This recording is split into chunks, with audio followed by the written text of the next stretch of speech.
अपने जीवन में एक यह मूल मंत्र आप उतार लें कि पूरे ब्रह्मांड में भगवान या भगवती माता शक्ति केवल शक्ति के रूप में ही संचारित हो रहे हैं, पूरे ब्रह्मांड में वो शक्ति के रूप में व्याप्त हैं और आपके शरीर में भी वह शक्ति के रूप में ही हैं और वह शक्ति के विभिन्न विभिन्न प्रकार हैं। वाणी के रूप में वह शक्ति है आपके पास में, आपके श्रवण के रूप में शक्ति आपके पास है, आपके दृष्टि के रूप में आपकी शक्ति है, आपके बुद्धि के रूप में शक्ति है।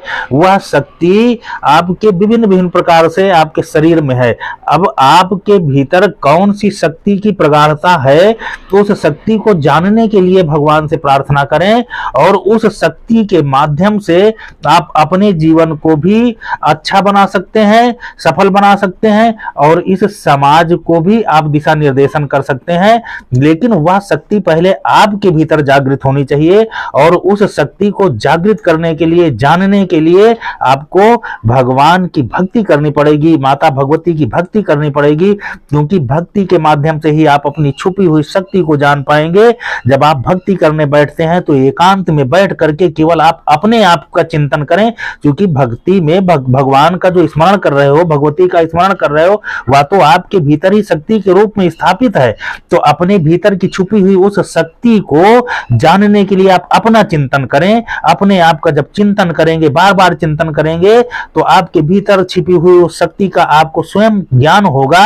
और जब उस छुपी हुई शक्ति, हर व्यक्ति के भीतर कोई ना कोई विशेष शक्ति होती है जिस शक्ति के माध्यम से व्यक्ति का जीवन आगे चलता है, तो उस छुपी हुई आप विशेष शक्ति को जब आप जान जाएंगे तो उस शक्ति के माध्यम से आप अपने लक्ष्य को प्राप्त कर लेंगे और जीवन में सफलता हासिल कर लेंगे। लेकिन जब तक आप अपनी उस शक्ति को जान नहीं पाएंगे तो केवल भटकते रहेंगे आप, और भटकाव से जीवन सुखी नहीं होता है। उस शक्ति को जानने के लिए आपको साधना का पथ अपनाना पड़ेगा और साधना का मतलब यही है कि अपने आप को साधना, एक शक्ति अगर आपकी जागृत हो जाए तो आप उस शक्ति के माध्यम से ही इस समाज में अपने को सर्वश्रेष्ठ साबित कर सकते हो।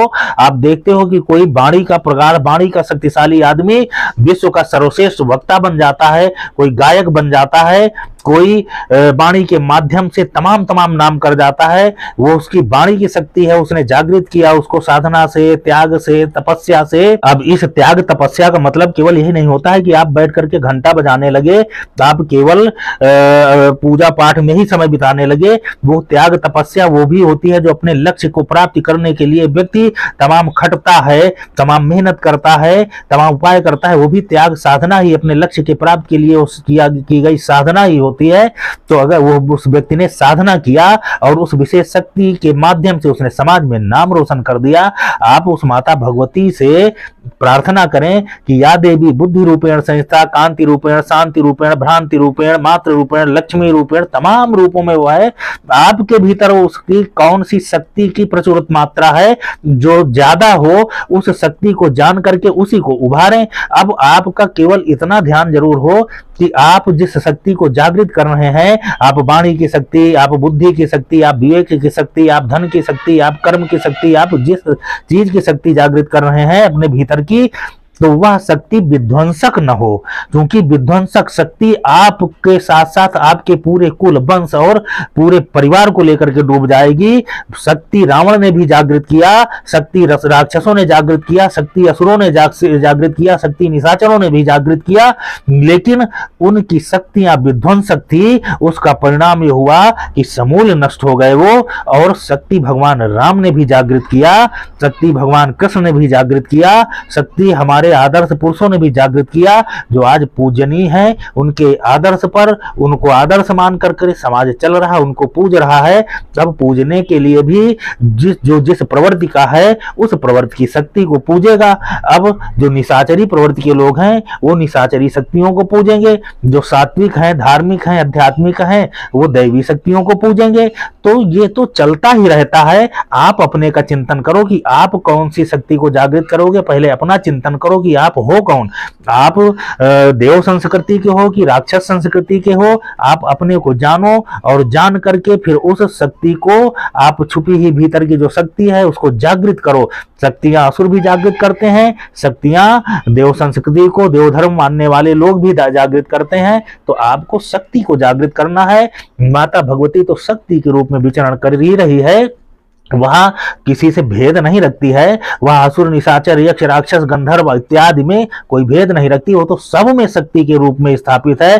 चाहे सर्प हो, बिच्छू हो, शेर हो, गाय हो, बकरी हो, जिस हर जीव में, कण कण में वो शक्ति के रूप में विचरण कर रही है। अब जिसको जैसी शक्ति की जरूरत है तो उसको जागृत करके उसका उपयोग करता है। शेर जो है घातक होकर के, विध्वंसक होकर के अपनी शक्ति का उपयोग करता है। अन्य अन्य जिनके जो स्वभाव है, अपनी अपनी शक्तियों का वो ऐसा उपयोग करते हैं। तुम्हारे भीतर भी इस सृष्टि की 84 योनियों की, जो भी 84 योनियां हैं, उन सब की शक्तियां तुम्हारे भीतर हैं। आप अपने भीतर की छुपी हुई जिस शक्ति को जागृत करना चाहो आप जागृत कर लो। तो आपने देखा होगा कि तमाम लोग कहते नहीं कि ये व्यक्ति तो कुत्ते की तरीके हो गया, ये व्यक्ति शेर के तरीके हो गया, ये तो बिल्कुल गाऊ है, तो ये तो बिल्कुल सियार है। तमाम जो उपाधियां मिलती हैं व्यक्ति को स्वभाव करके, वो देख करके ही तो लोग कहने लगते हैं। इसका मतलब कि वो सारे स्वभाव 84 लाख योनियों के स्वभाव मनुष्य के भीतर हैं। जिसने जिस स्वभाव को जागृत किया, जिस शक्ति को जागृत किया, समाज में वैसी ही उसकी पहचान हो गई और वैसा ही उसको परिणाम मिलने लगा। तो आप अपने आप को पहले जाने और उसका चिंतन करें कि आप हो कौन, और चिंतन करने के बाद आप अपनी उस शक्ति को जागृत करें। शक्तियां विध्वंसक भी हैं, शक्तियां सृजनात्मक भी हैं। अगर आप असुरी समाज से जुड़ रहे हो, आपकी असुरी प्रवृत्तियां हैं, आपको असुरी कार्य ही अच्छे लगते हैं, तो आप असुरी शक्तियों को जागृत करिए। तो उसका जो परिणाम है वो मिलेगा, आपका कुल वंश परंपरा सारी नष्ट होगी। आप असुरी संस्कृतियों को जागृत करें, शक्तियों को जागृत करिए। लेकिन आप देव संस्कृति के हैं, धार्मिक हैं, तो आप दैवी शक्तियों को जागृत करिए। शक्ति भेद नहीं मानती है, वो तो हर व्यक्ति के लिए बराबर है। आप अपने को जाने, और उसका परिणाम भी है कि सृजनात्मक का परिणाम क्या होता है और विध्वंसक का परिणाम क्या होता है, सब जानते हैं। तो आपको जिस शक्ति को जागृत करना है, उस शक्ति को आप अपने भीतर ही ढूंढ करके, अपने भीतर ही चिंतन करके, मनन करके, साधना करके, उस शक्ति को जान करके उस पर अपनी पूरी ताकत लगाएं और उसको आगे बढ़ाएं। उसके माध्यम से आपकी लक्ष्य की प्राप्ति होगी, और लक्ष्य की जब प्राप्ति होगी तो सफलता मिलेगी।